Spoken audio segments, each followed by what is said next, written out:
Ben, vous imaginez Philippe d'Audrimont il y a 35 ans avec, oui, je vous le donne en mille, des cheveux. Et oui, j'avais les cheveux longs, même très longs, et je me suis fait appeler par le préfet des études qui manifestement n'appréciait pas ça. Alors il me dit, vous avez une justification par rapport à vos cheveux longs? Vous voulez vraiment les conserver comme cela? Moi, je dis oui, il y a des tas de personnages très bien qui ont des cheveux longs. Très bien, vous pouvez m'en citer un? Je cherche, et finalement j'en arrive à lui citer Jésus-Christ. Oula!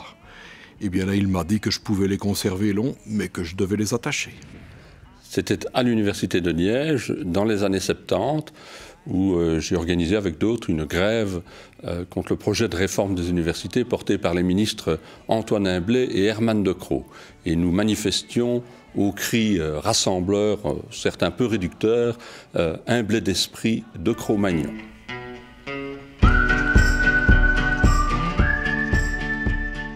À l'école, j'étais plutôt un chambardin. Mon frère l'était tout autant. Un prof qui m'avait enguirlandé en Calimero, je lui dis qu'il avait une dent contre moi.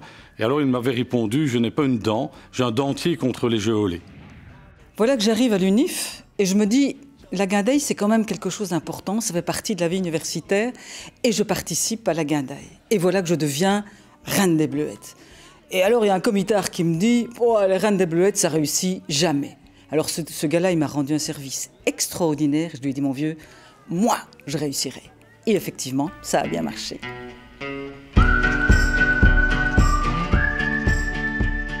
Chaque fois que je prends la parole en public, je repense à une professeure d'école primaire, qui nous donnait des cours de diction, qui nous faisait réciter des fables, des poèmes, devant la classe.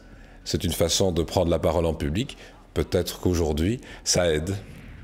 Quand j'étais à l'école primaire, l'enseignement était beaucoup moins participatif que maintenant. Un jour, un instituteur lit un texte et il dit en calabre, et moi je dis tout fier, ah oui monsieur, dans le sud de l'Italie, des 25 pages. À l'école primaire, les enfants font la file, on fait une photo dans la classe avec Saint-Nicolas. Au lieu de sourire comme les autres, moi j'ai peur de ce grand monsieur avec une barbe et une grosse voix et je pleure sur ses genoux. Il n'arrive pas à me calmer. Aujourd'hui, évidemment, je le regrette. J'aimerais bien recommencer l'expérience et encore croire en Saint-Nicolas, mais c'est trop tard. Moi, j'étais vraiment très difficile, infernale, un vrai garçon manqué. Je faisais de nombreuses bêtises. En plus, je fréquentais l'école communale de mon village où mon papa était bourgmestre. Et pour me faire pardonner un jour de mes nombreuses bêtises, j'ai offert un bouquet de mauvaises herbes emballé dans du papier WC à mon institutrice de 5e primaire. Et elle a trouvé ça vraiment très marrant.